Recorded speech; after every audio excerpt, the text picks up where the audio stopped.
financial incentives and the explicit program support for passive house projects make high performance building economically more feasible, especially in the affordable housing space where budgets are tight. Welcome to the Passive House Podcast, brought to you by Passive House Accelerator, a catalyst for zero carbon building. For news, inspiration, and connections from all flavours of Passive House, check out passivehouseaccelerator.com. Sign up to receive regular updates about events, get your questions answered, and contribute to the community dialogue. There's loads of free information for experienced professionals and people just starting out on their Passive House journey. We hope to see you at one of our weekly Passive House Accelerator live webinars. In the meantime, here's this week's Passive House Podcast.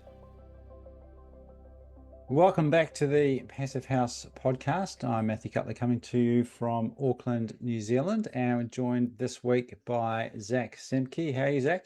I'm well. How are you? Good. And you're back from a trip to New Zealand? Yes, I was in Middle Earth for 2 weeks. It was incredible. I was in the South Nice. Island, and it was absolutely stunning. And I'm very jealous of you to be able to live there in New Zealand. It does have its positives, Yeah. and enjoying a pretty good summer down here at the moment. I've also got with us this week Mary. How are you doing, Mary? I'm well. It was a great conversation we got to have, so that was great.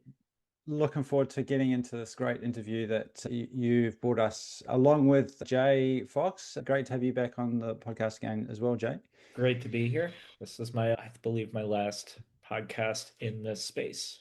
I'm moving other side of the river to West Asheville in a week. So, I guess, yeah, I'm doing 2 different trips, but I should be set up there by end of next week. Very exciting. Will that be a change in climate for you, or the same winter? Possibly a change in microclimate, because I'll be, maybe 200 feet lower than where I am now. You're coming down from the hills. Yeah, coming down from the hills. So, and again, on the other side of the river, it's a little different over there. So it should be nice. Well, we joined this week, you were joined in a great conversation with Carmel Pratt, who will be a name that's familiar with many of our listeners.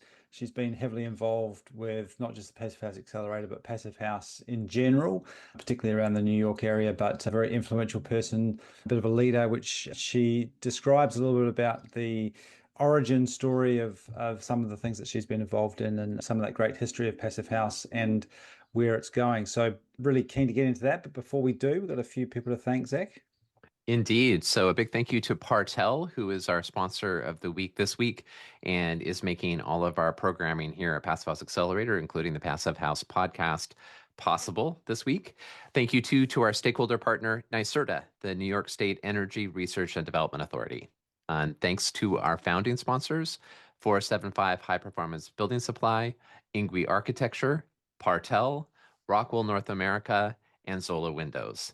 And thanks to our champion sponsors, Bewizo, Cascadia Windows and Doors, European Architectural Supply, Icon Windows and Doors, Intelligent Membranes, LG Air Conditioning Technologies, and Source 2050. All right. Well, with that, let's jump straight into this great conversation with Carmel Pratt, who is now the Executive Director of New York Passive House.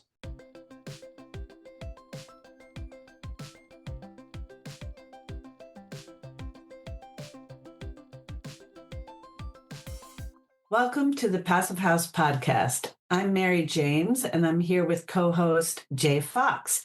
And we're very excited today to speak with the new Executive Director of New York Passive House, Carmel Pratt, who also has other roles in her life in addition to this. We'll get into that now. Carmel, can you tell us a little bit about how and when you got involved with New York Passive House and what else you do professionally?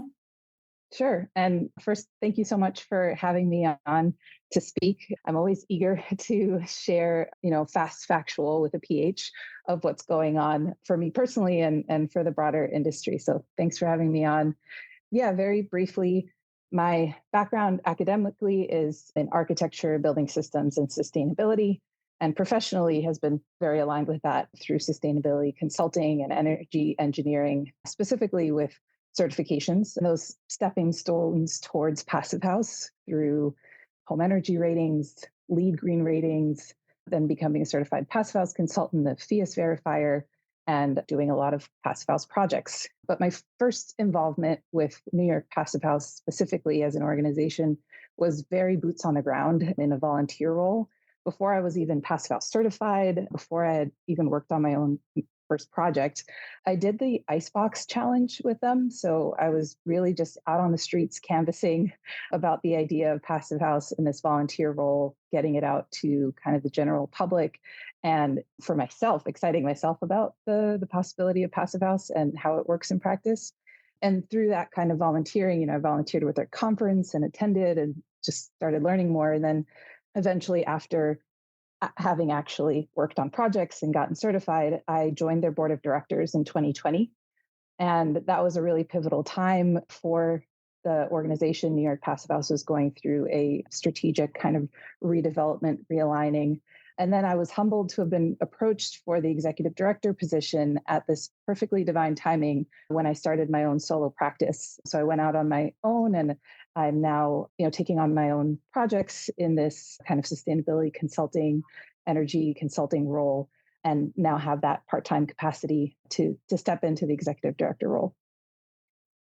Very cool. I guess stepping back with just to go into the organization a little bit more, can you tell us a bit more about New York Passive House as an organization, their history?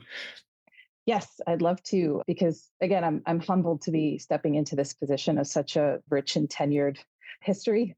So New York Passive House was incorporated in June of 2010. So for the past 15 plus years, New York Passive House really evolved from a small kind of meeting of the minds, a gathering of Passive House enthusiasts in the New York space, with the founding directors being Andreas Benzing, who is the previous executive director, and Floris Keverling, who is the founder and leader of 475 Building Supply, along with Kevin Levinson, who was also previously with 475 and is now the executive director of PHN, of the Passive House Network nationally.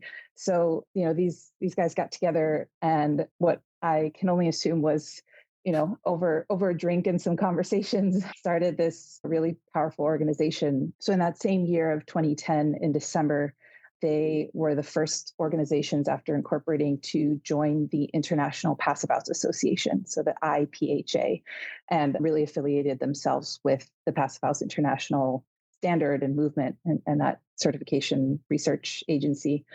In 2012, they held their first symposium, which was an all-day conference highlighting the first 40 plus Passive House projects across New York State, in a really kind of early pioneering time for Passive House. And then in August of 2018, they had a big policy achievement where their work with legislation and with politicians really came to light through their work with the Manhattan Borough President. They issued a resolution formally recognizing and supporting the Passive House standard as a critical framework for achieving New York City's climate, health, and housing objectives. So 2018 was like a pivotal kind of policy engagement year for the organization. And I'm just providing some highlights, but all throughout those years, there's been just a ton of engagement with practitioners, with projects in manufacturers, products, policy, and most heavily, I would say, in education, right, through programming, both in person and online. And then in 2022, so right after the pandemic and things kind of came back online, or actually I should say came back offline and in person. In 2022, the organization created new bylaws and a strategic development plan for transparency and for collaboration. And this was a time of really addressing head-on the history of Passive House Institute, international PHI and the national FIAS standard.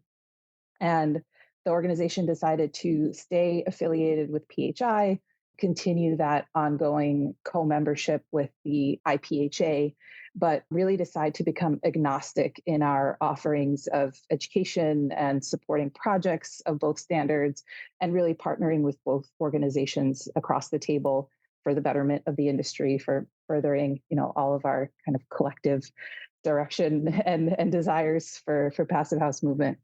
And then in 2023, a year later, New York Passive House joined the Cross Learning Alliance with the Urban Green Council. And that's a partnership of educational providers in the space, broadly in the building performance and building energy space.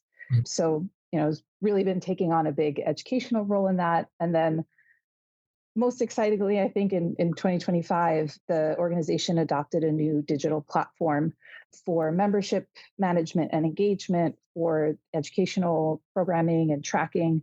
And that platform is called Growth Zone. And through that, we've created an info hub for members. We've created CEU tracking and a way to really bring our community together in a more organized and easier fashion. And then, of course, there was rebranding with that. So a new logo, and finish out the year of 2025 with new leadership, both with myself stepping in and a new board slate. So it's a really exciting, pivotal time of many years of history and a lot of efforts from the founding members, directors, and community. Wow. Well, that's, a quick look on such a rich history and organizational development. And, during that time, I just want to point out that New York has been the shining star of Passive House across the country. I mean, the number of projects of Passive House projects in New York State it's very impressive. And I just wonder if it probably will be hard to define this exactly, but what do you see as New York Passive House role today in the high performance building community, especially given that there is more acceptance and certainly understanding of what Passive House is in New York, probably than anywhere, maybe other than Massachusetts by now, but in the US? Yeah, and it's a great question and very timely, especially in 2025 and really in this 2026 kind of year looking ahead. I think the role that New York Passive House as an organization plays is now expanding beyond Passive House, very importantly, and more broadly into the high performance kind of building space. And I think a lot of that is achieved through collaborative advocacy, policy initiatives. The same reasons why New York has so many Passive House projects is because of good legislation and programming awareness. So not only collaborative advocacy and policy, but also education and resources, and creating that kind of open source, engagement, knowledge sharing. It really has been New York's hub for Passive House design and construction professionals for so long. So the aim kind of looking forward is to broaden that adoption and awareness, and also deepen the technical knowledge, right? Because there's, always moving targets in terms of program updates, whether it's the Passive House standards or other certification programs or code, administrative updates on the, political kind of legislative side. And I think beyond just deepening that technical knowledge, really helping to exponentially support implementation, right? So really targeting industry support through manufacturer partnerships and other trades to be like a hub for trades and professionals.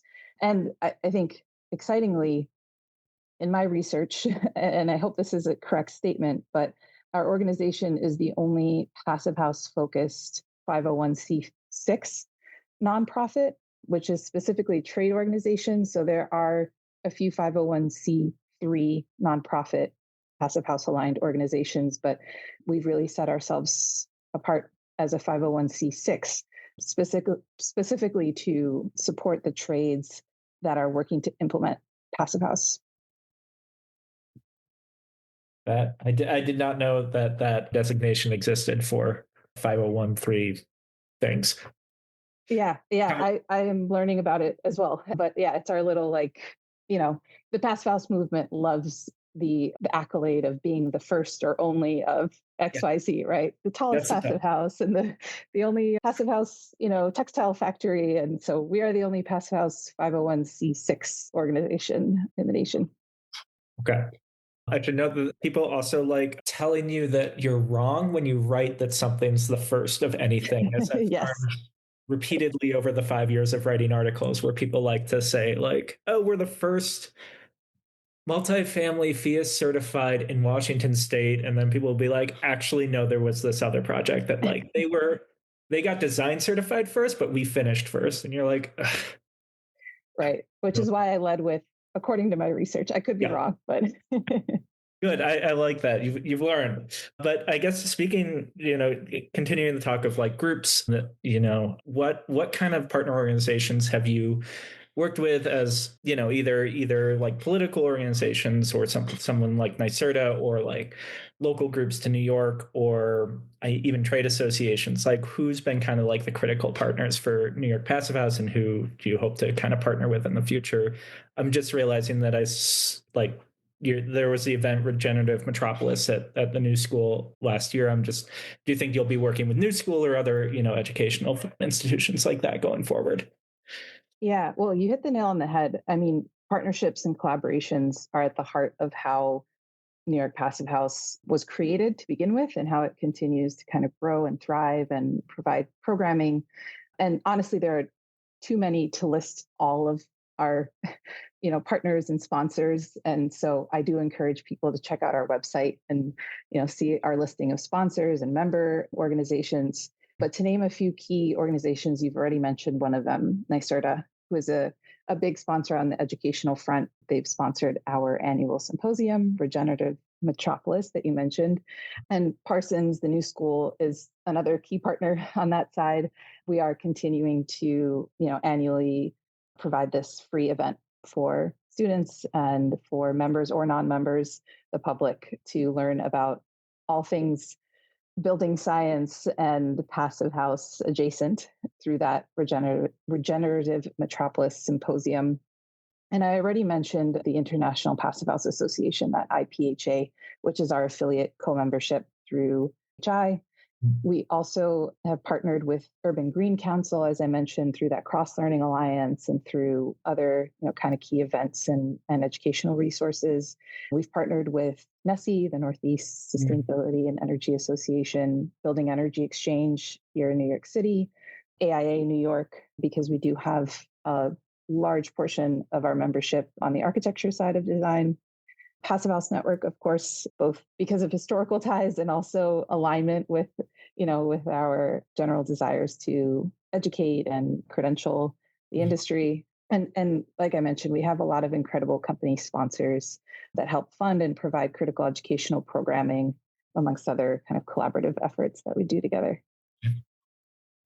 Well, looking at the kind of policies that are in force in the city and in the state of New York, can you just, for people who aren't familiar with how that has boosted the proliferation of passive house in New York, can you just tell us, what are some of the key policies, and are there any policy changes on the horizon which will affect New York Passive House either positively or negatively? And of course, we have to include in there the new mayor of New York City. Pretty exciting change there. Yeah. Yes. A round of air applause. I love this question. I selfishly think that we could spend an entire hour plus, maybe day, maybe week long conference on this topic, but I'll try to summarize as quickly as possible without speaking too quickly. In the recent past, there have been a lot of really strong, both local, city, and state level legislation passed, right? The city local laws like Local Law 97, which was passed in 2019 for carbon emission caps on buildings of a certain size, and Local Law 154 in 2021 for building electrification, essentially a fossil fuel ban on buildings of a certain size. These were incredible pieces of legislation that came through the City Climate Mobilization Act. And it came in parallel with the state level Climate Leadership and Community Protection Act, CLCPA. In 2023, the building electrification policy that was adopted in 2021 through Local Law 154 in the city was also adopted statewide in 2023. So we're seeing this kind of, really great kind of copycat, copy and paste thing happening between city and state level and then across state lines, right? We know Massachusetts has been making sweeping changes, and we're seeing those things trickle because we have a great way of sharing information and a great healthy dose of competition, in terms of wanting to do the most and be the most XYZ sustainable, forward thinking, energy conserving. Right. So very recently, in the last 2 years, we also at the city level had a huge zoning reform through City of Yes. This was a sustainability zoning reform that covered so many aspects of sustainability, not just in buildings or housing, but had a big impact on how passive house as a method of, getting some of these benefits of the zoning reform, of being able to expand floor area ratios for just building more, getting more units per parcel of land. And then there's also the incentivization side, right? Like, so not just the sticks of this is required and policy and law, but also the carrots of funding and incentives. So through at the city level, the Housing Preservation Department of New York City, that's NYCHPD, they have incentive programs and funding subsidies available at a higher level for projects that are pursuing passive house, like through their future housing initiative. And they've also worked passive house into their design guidelines. So they've incorporated passive house principles and heavily encouraged certification through their design guidelines. That's at the city level. Similarly, at the New York State level, there's the Homes Community Renewal, New York State HCR. And in the same fashion, they've incorporated passive house principles into their design guidelines, offered increased funding, subsidy, and incentives for certification. And this is especially important because the financial incentives and the explicit program support for passive house projects make high performance building economically more feasible, especially in the affordable housing space where budgets are tight. And then I could go on for days on this stuff. And this is, I think, a topic area that actually as an organization, we are targeting a couple-hour kind of conference and membership knowledge sharing meeting about the new energy code. So that's kind of the big hot topic in the state and at the city level right now, because the new energy conservation code is out and adopted at the state level. So the New York State Energy Code came into effect December 31st of 2025. So we are now in that new state code era. And in the city, the New York City Energy and Construction Conservation Code always follows suit, right? And typically also adopts at a more stringent level than the state.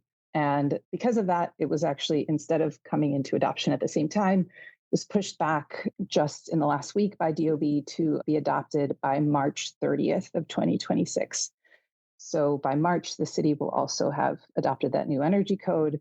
And these are truly sweeping changes to the energy code from what is currently in effect. Again, we can do an entire podcast episode on this topic alone, but I do want to offer a short summary of kind of the stringency on the building performance side, because it is just a drastic jump over the previous code, talking in the scale of anywhere from 10 to 20% of an energy savings impact over the previous code, and a lot more covered buildings. So, that increased the actual requirement of how many buildings will have to be covered under these new requirements. For example, commissioning is now required on any building over 10,000 square feet, whereas before it was a much higher threshold to require commissioning. And that includes, enhanced verification of mechanical systems, of envelope, more stringent air tightness testing requirements that are very much more aligned with passive house. So this is really exciting in terms of the direction it's taking and the stringency that buildings will have to follow now.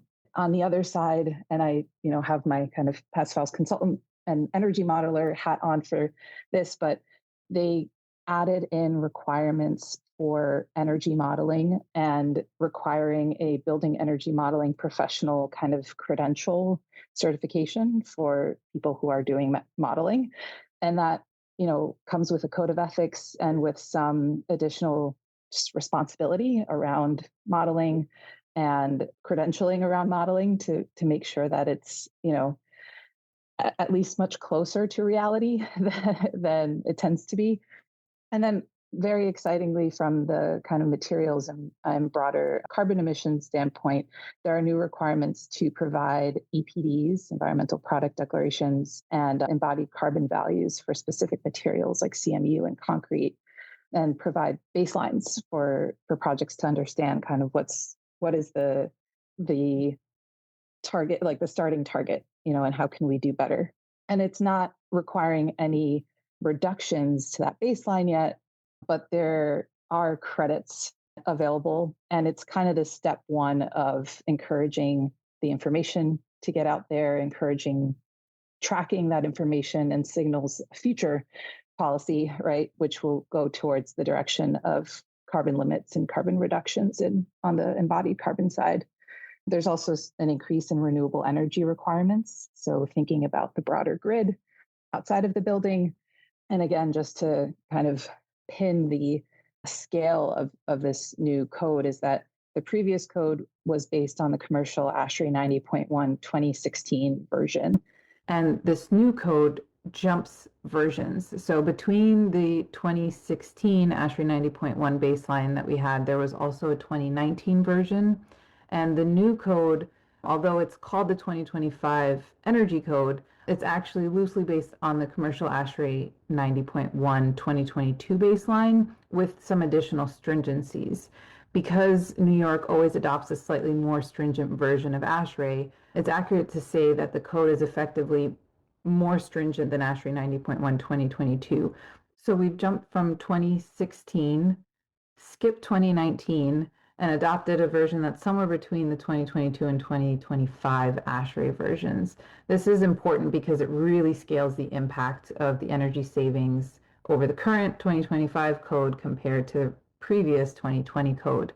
And this is all for the commercial portion. The residential code is adopted from the New York amended IECC 2024, whereas the commercial code is the New York amended ASHRAE 90.1 2022. But yeah, we're still figuring out the math, and obviously it is dependent on every building type, but we're seeing somewhere in the range of like 10 to 20% energy savings impact over the current code. Wow. Very impressive. And I'm just, does this affect commercial as well? You said everything above 10,000 square feet. Is that commercial and residential, or just residential? Yes. Yeah, it's commercial and residential. So residential above that 10,000 square feet, is also applicable. Most multifamily residential buildings above a certain size are considered in the commercial side of the code. And it's really an exciting time. It is, I just want to acknowledge and address, also a stressful time for designers, for general contractors, for developers, as is any time with a big change. But it's also exciting and well-timed with a new administration at the city level, with great movement, on the policy side at the state level.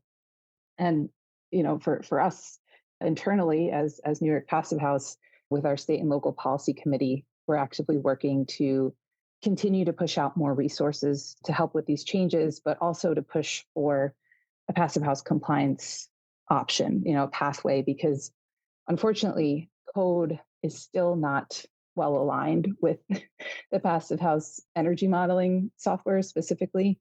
Mm-hmm. And, we've been exploring this for a long time, exploring that kind of like outcome-based energy, like performance-based energy code that's better aligned with our packaging of modeling and how we approach the Passive House standard. Because right now, the energy and zoning codes, unfortunately, are restricted due to the New York State Department of State Division of Building Standards and Codes. That is the specific department that requires DOE developed tools to show code compliance. So that's like ComCheck and ResCheck, or a DOE2 based energy modeling software. That is still the narrow lens of compliance for energy code. And so that is still an ongoing effort to try to align and not have to essentially do two separate energy models, one to show code compliance and one to show Passive House compliance.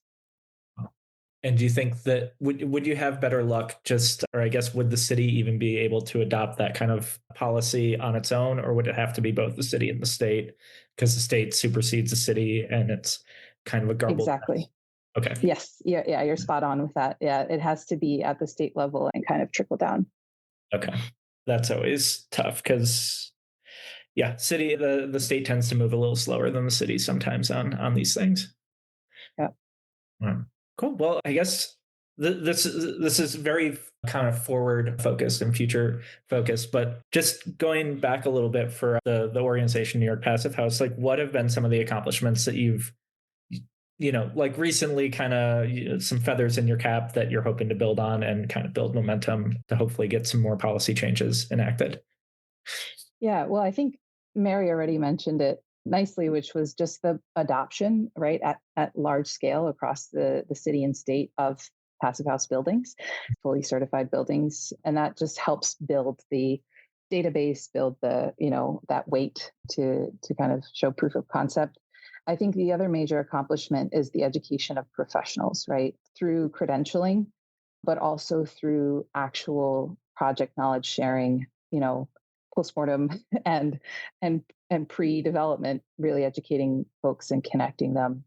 And then I think on the policy work side, right, that resolution in 2018 with the Manhattan Borough President's Office and recently supporting a lot of those sweeping local laws and state level laws that are heading us towards that aligned direction of passive house. We've been heavily involved in those through both like in person, at hearings and authoring letters and getting co-signatures and all that. And I think just generally looking at the history and the tenure and the growth, throughout the 15 plus years, I think it's a great accomplishment that we've both kept our deep local roots to New York City while also widening and broadening to the state level and even to a global level, right? That's kind of our new, along with our rebranding, we have this new focus of, a global impact. How can we continue that scale of awareness and adoption beyond the city and state level? That makes sense because I just remember when Local Law 97 got passed and how a lot of people from not even the United States, but Canada and Europe, and maybe not Europe as much, but other places were like, "Wow, this is a really phenomenal piece of legislation," and it's New York City, so it's you're kind of front and center on the world stage. Yeah, so very sure. Cool. So, given that amazing history and all the accomplishments, you've mentioned several themes that you guys, as an organization, New York Passive House wants to pursue. But I wonder if we can sort of drill down a little bit into more specific goals for 2026 for the New York Passive House.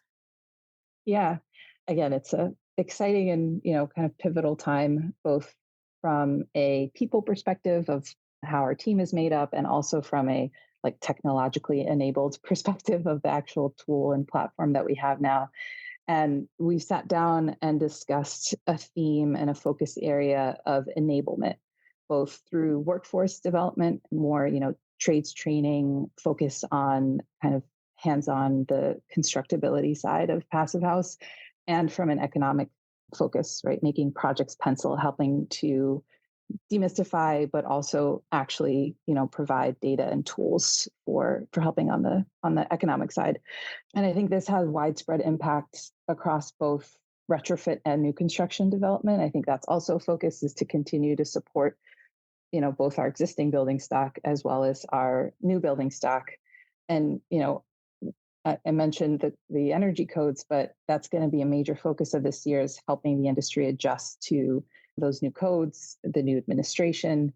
So our like I mentioned, our membership meeting in March will be heavily focused on that new code, that the administration and connecting our members and our partners in talking through these things that I mentioned, right? The economics, talking through workforce and the struggles right now with the workforce of skilled trade, and trying to partner a lot more with hands-on training providers through unions and through other partnerships that really take this beyond a design professional's kind of focus and bring in that boots on the ground. Do you have a date for that member meeting in March that you mentioned? Yes, it is March 4th. Let me pull up the information so that I get it correct. The location is still TBD, but we are doing a in-person hybrid approach so that we can get people together, but no one misses it because of the location. So it's on March 4th, and it should be in the late evening, probably somewhere in downtown Manhattan. Great. I might actually be there. Well, in New York. Awesome. Well, I hope to see you in person. Yeah. That would be great. Even if maybe I should be a member just because I have such ties to New York still. So that would make sense. And it's exciting because we haven't had an in-person member meeting in many, many years now, pre-pandemic. We've had our symposium and other educational and, fun networking things, but this is going to be a nice combination of like education, networking, sharing, and, some fun too.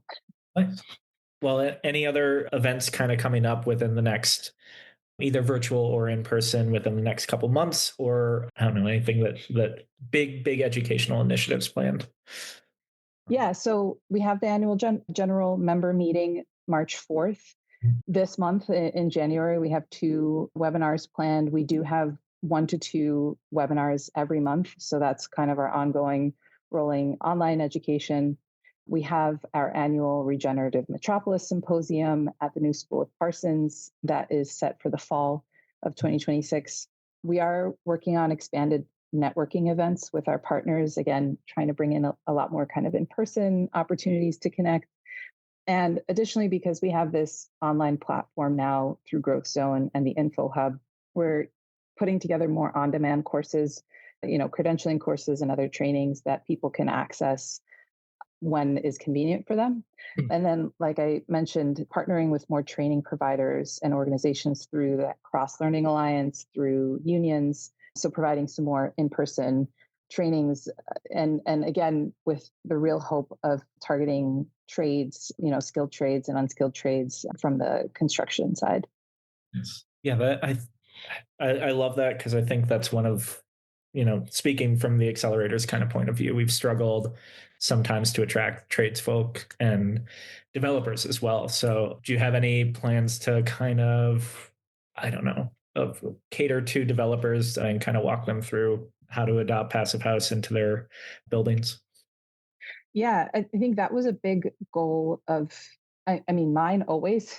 Like, generally, I think getting developers and builders on board with any sort of green building movement is essential on the making it constructible and making it economically feasible focused side of things.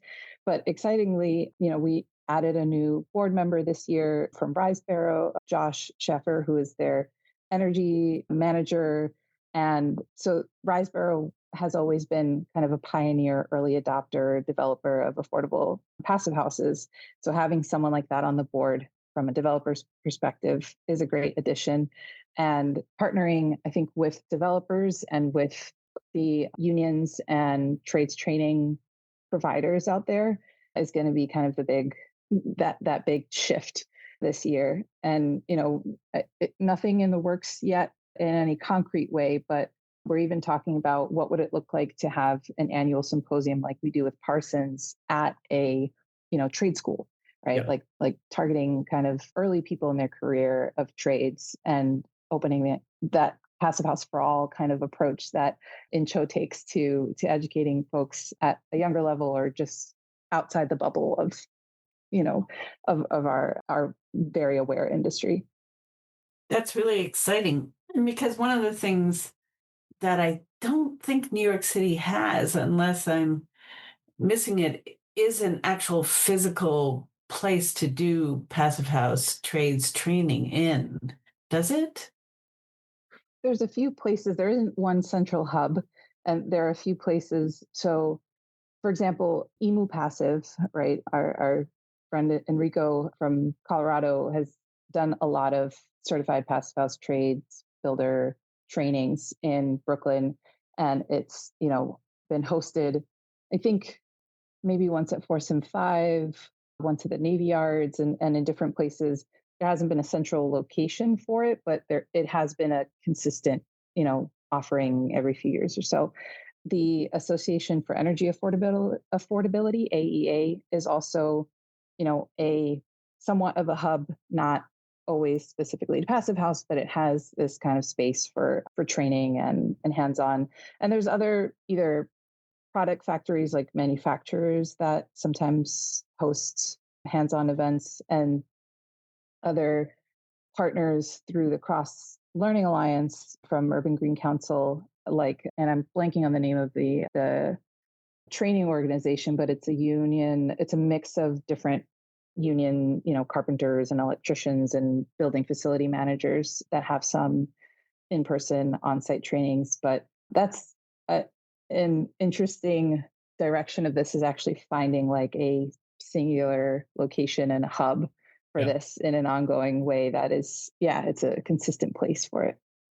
Well, it's just exciting, the partnerships that you're developing to, by having these trades trainings that are also associated with other organizations. That's great. Yeah. And NYSERDA does a great job of this also at the state level, obviously through funding those types of things, but also through connecting, organizations and places to help put these on. Sweet. Yeah. I mean, specifically for, to your new position as executive director, how are you hoping to specifically reach out to some of these more organizations that haven't really been involved in the high performance or passive house community? Yeah, I think we've been talking about this a lot in the community, is like our language and verbiage when we talk about this, and what is the language that you use to get people to care or to be interested and curious. So I think that's important to talk about, is what is the language we use, and then also who are we approaching with that language and targeting the right language to the right audience. I think this year we are really focusing on that expansion beyond our comfortable bubble that I was talking about, that knowledge bubble and the Passive House bubble of experience or awareness, and targeting industry adjacent partnerships while speaking their language. So affordable housing agencies like New York City HPD and New York State HCR that I mentioned know about Passive House, but we don't have any formal partnerships with them for, training, whether it's their in-house people or providing partnered, events and trainings. That's at the city and state level.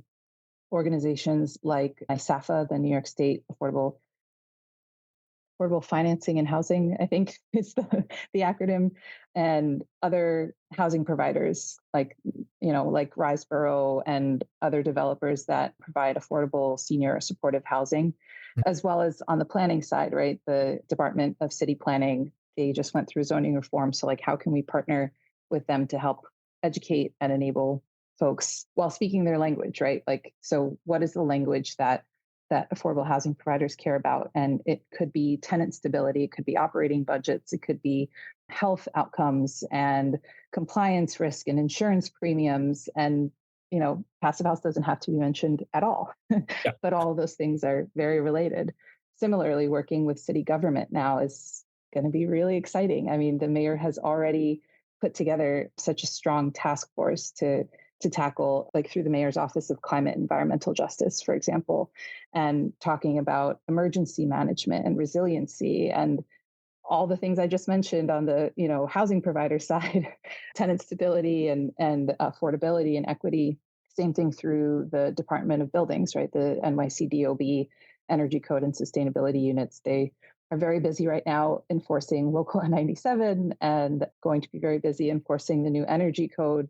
So how do we talk to them about compliance pathways and easing, bridging that gap? Again, we don't have to mention Passive House. We can mention resiliency. We can mention comfort. We can mention aging in place. We can mention, affordable operations and maintenance. And, I mentioned already the workforce training and the partnerships with unions. So approaching them with the language of how do you get it built? What is the easiest, most cost-effective way to comply with XYZ? At the real estate kind of management and property management side of things through REBNY and BOMA and other real estate agency and organizations like that, it's about, how do you fill leases and how do you market better, healthier buildings and all the same things from the housing perspective of tenant stability and those good things. So passive house doesn't have to be the leading language, and I think that's going to be a major shift this year in what we're like positioned and kind of rebranded for. I think that's, as someone who's occasionally worked with REBNY, never mention passive house and always talk about money. Yeah. Everything has to be framed as it will save you money no matter what it is, and they'll be receptive. Anything else, they kind of, that's right. I've not had. I'll stop talking. I'll just stop talking about that.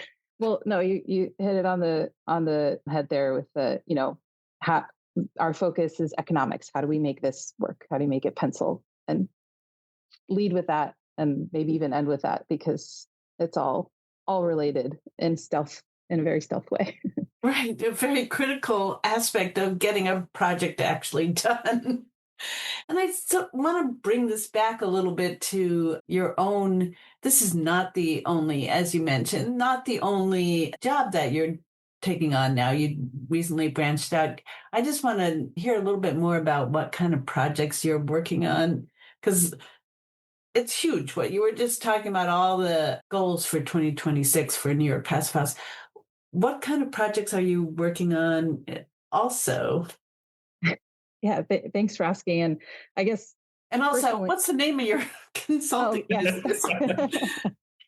Zaza Energy, so ZAZNRG, and you can go online and check out the website zaznrg.com. There's a bit of the origin story of the name and a more of an explanation, which I won't take up too much of our time explaining. But I personally am aligning a lot more with what we just spoke about in terms of broadening building science and sustainability and building energy to marry the people and human aspect of building energy. I guess the big idea and kind of two taglines that I work within is less carbon, more comfort, right? So centering comfort and reducing carbon at the same time, but also bridging the human aspect of buildings, because buildings only perform as well as people behave.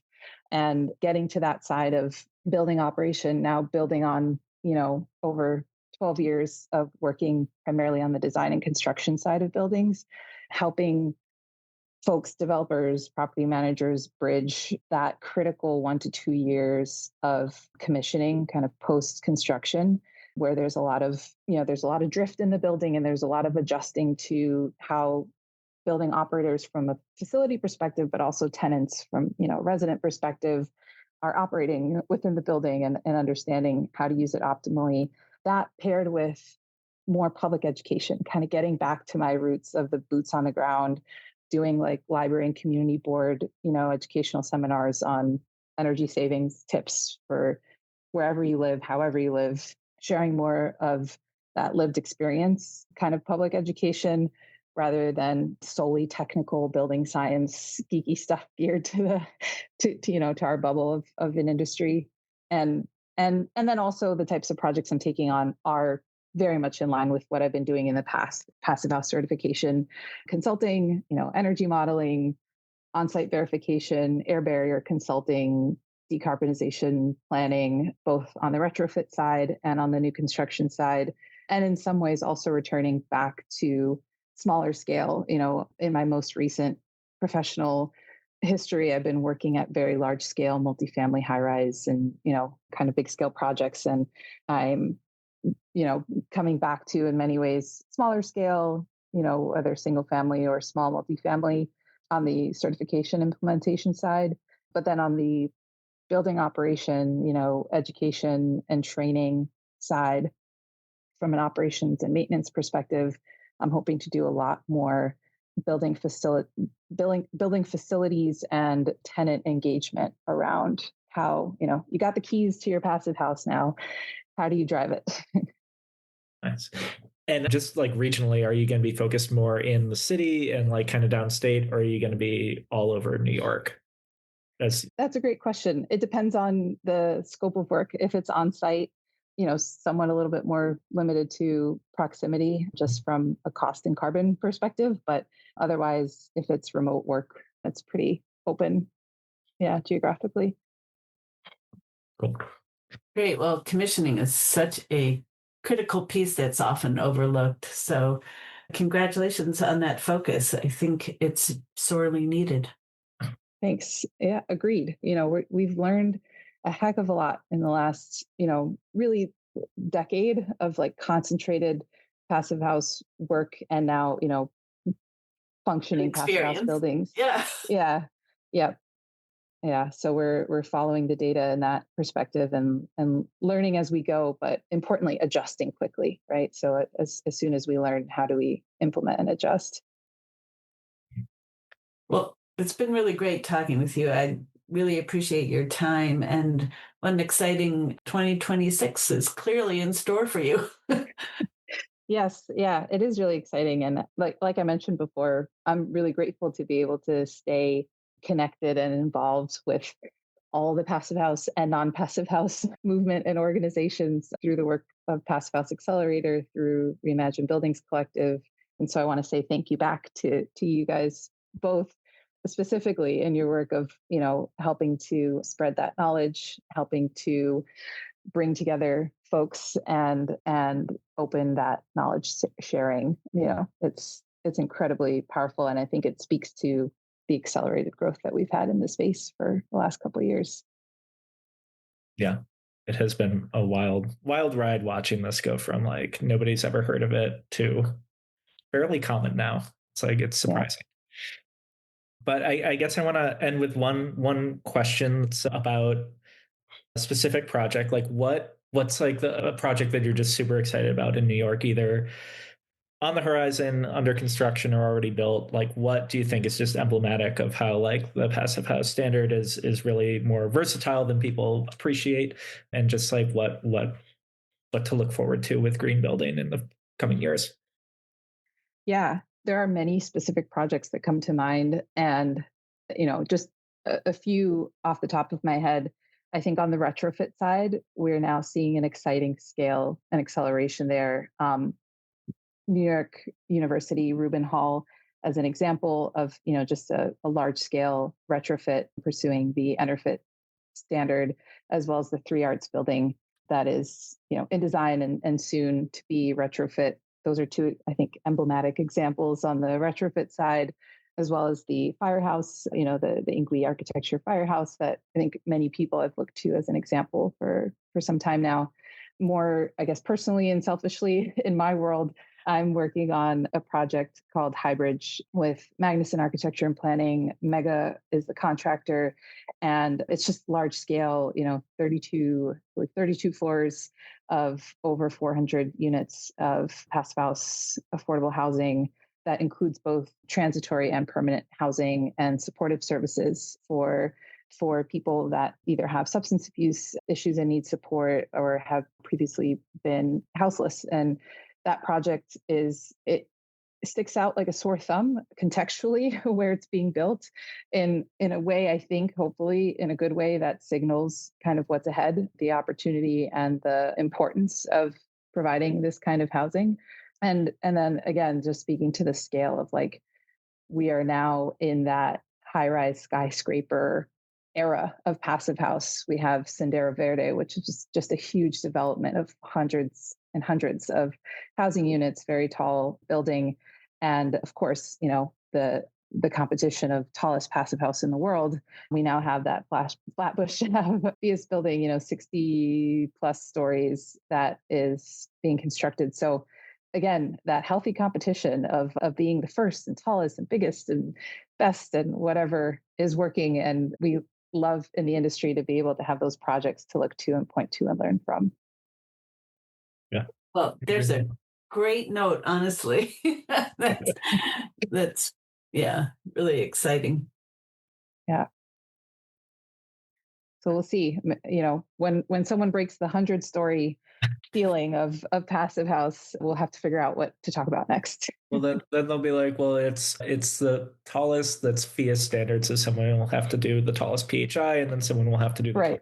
mass timber, and then so exactly. Yeah, I was joking with my Highbridge Mega team, the contractor side, because I was telling them, maybe for a few months you will be the tallest FIAS building in the city, but you can find other, there's 5 subcellars. The lot is sloping and there's like a lot of below grade. So you could be the biggest combination of below grade and above grade stories.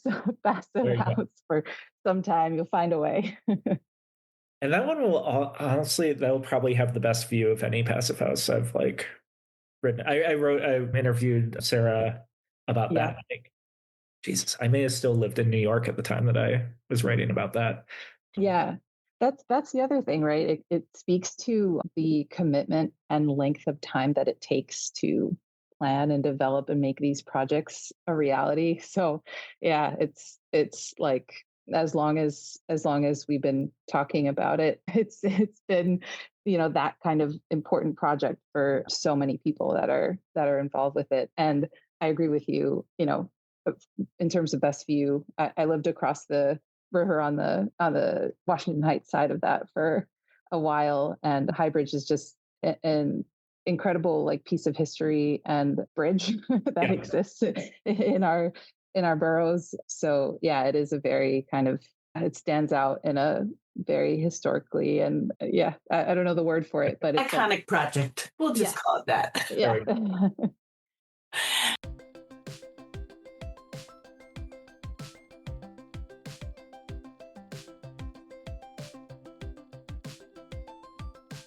And that was Carmel Pratt, who is the new executive director of New York Passive House, as well as being the founder and principal of her own very comprehensive consultancy practice.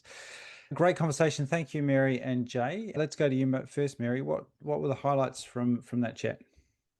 Well, there were so many of them, but her rundown of the policies that have encouraged the growth of Passive House in New York was succinct and comprehensive all at once. So I thought that was really great. Yeah, it's pretty impressive background, and I always enjoy hearing those reminders of where those organizations have come from and some of the early resistance, I guess, they and trying to convince people from those early days of fairly small numbers to where things are today. It's great to acknowledge all that work that's gone on. Yeah. Jay, what was your highlight? Well, I like that the theme is going to be enablement, and that there was a specific focus on kind of going to trade schools and unions and building up just the trades and bringing them on board. Because I feel like that, I would say within the last 2 years, and not as much New York, but perhaps other jurisdictions, a lot of folks have kind of complained that there needs to be more upskilling of the people who are actually on the ground building these high performance buildings. And yeah, I'm really appreciative that Carmel is kind of leading the charge to bring more on board. Yeah. Really great to focus on that. At least one area that I hope won't be totally overtaken by AI right now is all the people that are actually doing stuff with their hands, doing stuff on the ground, at least for the short term anyway. But a really important part of the whole delivery process and the whole industry is to have the people who are actually putting buildings together on that journey as well. And as similar to with the developers, and I liked what Carmel mentioned about finding the right language. And Jay, your comment about it's all about the money. Yeah. And how to talk about Passive House without talking about Passive House, which is something that you've talked about before. Yeah, and I wish I could have taken that back, but a little bit. But you do have to talk about money. Unfortunately, these things aren't just pop out of the air. So as much as I wouldn't take it back. I think it's absolutely it's true. And a lot of us are hesitant to go down that path. But when you're talking to developers and they're literally the people holding the purse strings and making things either work or not work in terms of a project going ahead, then it's kind of doing a sales pitch, and we've got to kind of get better at doing that, I think. Absolutely. I couldn't agree more. And Zach, you had a chance to listen. What was your highlight? Well, it's really exciting to see the moves that Carmel is making in her career and the impact that she's making on the world via that. And I've been thinking a lot about the theme of taking leaps, something I've been kind of speaking about, and this sense that we're in a time where incremental change is too slow, and we need to be taking leaps into the clean energy transition, into better buildings. And so that means leaps in our own work. And at the time that Carmel was already a leader at Bright Power before starting her own firm and becoming the executive director of New York Passive House, she was what I thought was kind of inspiring, and I think a lesson that others can glean from her story.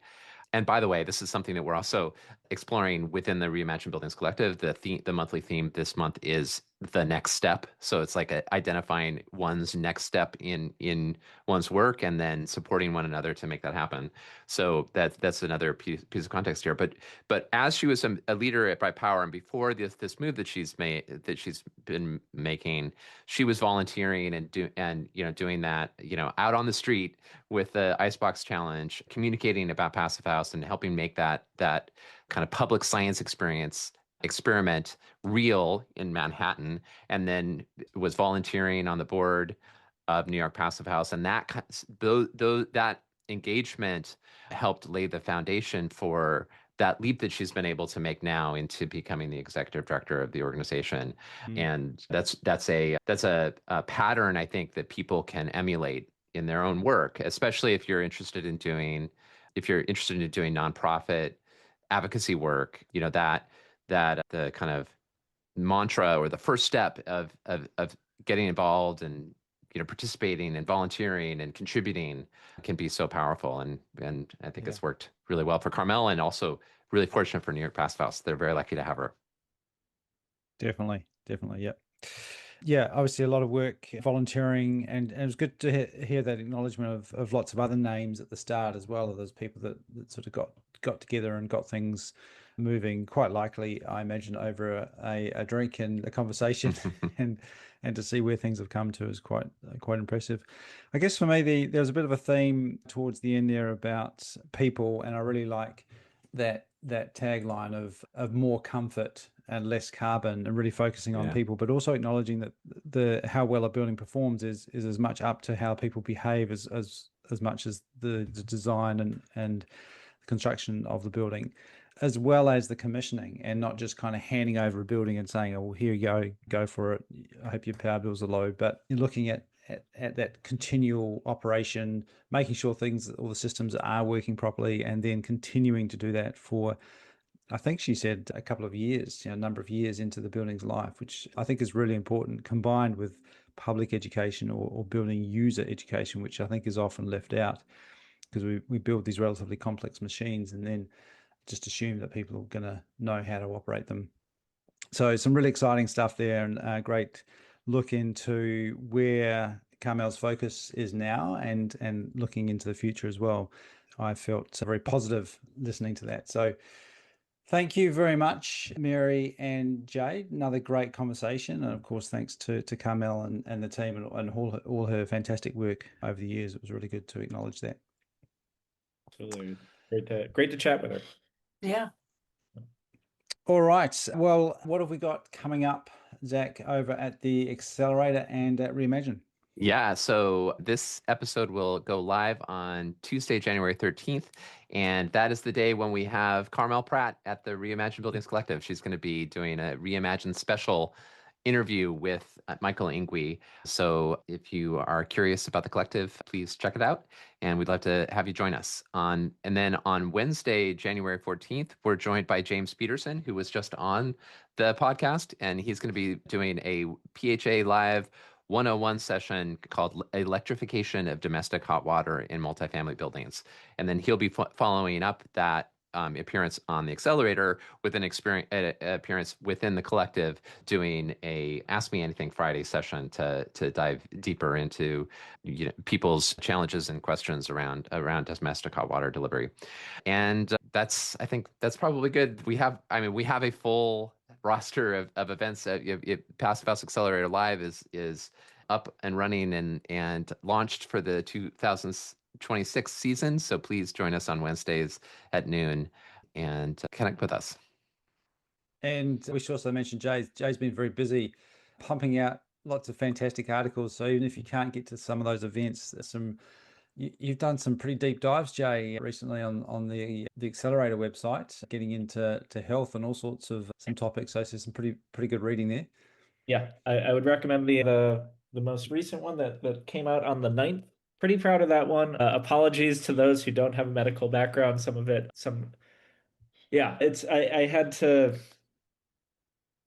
I didn't want to presume any previous knowledge, so some of it might seem a little basic to folks, but I figured it was better to kind of over-explain some things rather than under-explain. Well, I don't really know what allostasis and allostatic load is myself, so I'm going to go and check that out and school up. Once it clicks and you see it, you're like, oh, holy crap, this makes so much. This in part kind of explains why, say, someone with diabetes, type 2 diabetes might be more susceptible to long COVID or depression. And all these things are kind of interrelated with it's a way of understanding how stress on the body kind of interacts with your immune system and, leads to psychiatric and neurological symptoms. So it's awesome. Really pretty fascinating stuff. Yeah, absolutely. Well, if that sounds all intriguing, definitely encourage people to go and check that out. There's a really good information, and it's another really great angle as well. Whenever we're having conversations about Passive House to different people, and just another great reason to design and build buildings better. Thank you very much, Mary, James, and Jay Fox, and also again to Carmel for that great conversation this week. Thank you, Zach, and the rest of the team, and we'll be back again next week on Passive House Podcast.